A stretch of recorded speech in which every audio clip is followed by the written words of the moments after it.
Hey, how's it going?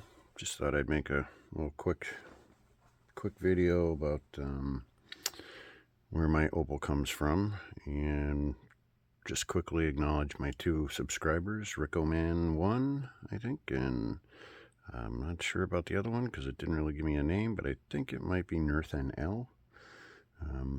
Thanks. Hopefully I won't bore you guys and anyone else who watches. So thanks again.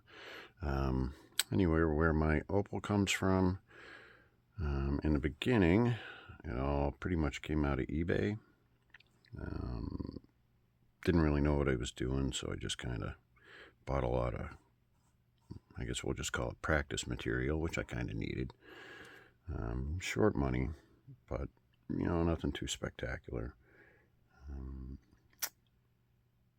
So then I moved on from that.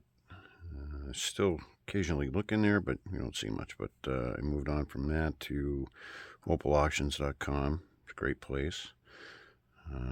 Definitely stepped up the type of opal I was getting, as opposed to just potch and color type of stuff, and occasionally coming across something nice, to having the option to get something really nice anytime I wanted it, anytime I had the money for it. I also found, obviously Black Opal Direct. You're going to pay a little bit more money for some of what you get out of there. But they do, Justin does have some pretty inexpensive practice slots. I've had really good luck with everything I've gotten from him so far, so that's a great place to get opal. Facebook is another. Facebook is a little more of a, can be a crapshoot. You have to be careful. There are a lot of unscrupulous people on there pretending to sell stuff and not really. You never get anything, you just get ripped off. But there are some really good guys too. There is Robbie's Nobbies, great dude, Rob. As a matter of fact, some of this right here came from him. Meant to be. That's a funky one. This will be interesting to see how it cuts. He's a busy dude. And from what I understand, getting opal out of Mintaby is not really easy anymore, only because you can't live there. So I guess there's a lot of travel involved. So these guys go through a lot of work just to get that opal that you want to hurry up and get and cut and all of that kind of stuff. So be patient with them. Another one is Brucey's Os Opals. He's got some great stuff too, as does Opal Empire and Jewelry, Julian and Anton. I got this little sparkler from them. This one scares me a little, only because it has such great color and really nice patterns. I just hope I can cut it right and do it justice, because that could be really nice when it comes through. So that's where most of it comes from. There's another place out of the UK. I believe it's Dan's Opals.uk. He's a good guy. He's got some nice stuff in there. He deals in a lot of different types of things, not just opal, and not just Australian opal.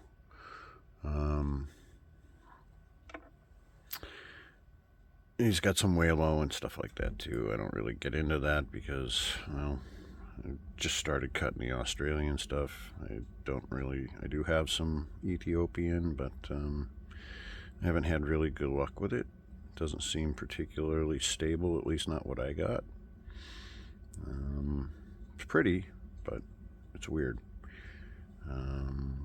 Besides, there's plenty to learn just with Australian opal. There's tons of different kinds. It all kind of cuts differently. Lightning Ridge is a little more straightforward sometimes, not so weird, but Mintaby can definitely be funky. I mean, you can see really nice color sometimes in the sides, like something like that. I don't know if that's showing up very well, but you go to cut down on top of it, like from here, and there's nothing there. Or you have to get right down close to that black potch to really get it, you know, right in along there to get that color to show up. I've had a ton of different chunks of mint to be. Had one huge piece. Must have been sitting around outside for a long time. I guess there's a lot of fossicking piles. Some of them been out there 50 years, I guess. It was full of cracks. As soon as I took the sand off, it just started falling apart. Some of this is lightning ridge, though. Like this. This is a nice one. Still not really sure how I want to finish that. And this is cool. Not really much I can do with that because it's so thin. It's got some cool patterns and some cool color. So that's where most of it comes from. Like I said, if you're going to go on Facebook, I would seek out, you know, Robbie or Kev or, you know, Opal Empire. Just because I know those guys are safe, and I'm sure there's plenty of others that are, but there's plenty that aren't. If it seems like too good a deal to be true, well, it probably is too good to be true, and you should run. If they take a lowball offer on something they had a high price on, I would be dubious of that. Just be careful, you know. If you're looking to spend bigger money on opal, I would definitely make sure that whoever you buy it from has a lot of happy customers on their page, no lockouts, nothing like that. That's Facebook anyway. Otherwise, go to, you know, opalauctions.com. That's safe. You can get plenty of really nice opal there. Again, you could spend a little bit more money for it, but it's usually worth it. Although by no means does spending a lot of money guarantee anything. Opal is funny like that.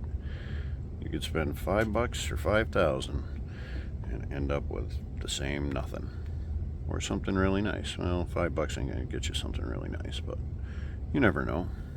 Actually, I shouldn't say that either. I have spent really short money and gotten a couple of nice stones out of it. As a matter of fact, no, none of those. I mean, that's all black opal direct. That too. This might be an old piece I got from, yeah, actually this is an old piece I got from eBay. Got some nice color in it. Didn't spend a ton of money on it. Yeah, it's got sand and stuff like that. But either way. So anyway, thanks again to my subscribers. I appreciate it, and I'll try to keep something interesting on there as much as I can. Thanks anyway, and probably be making a video of some of this mint to be getting cut soon. Hopefully I get that up shortly. Either way, take care.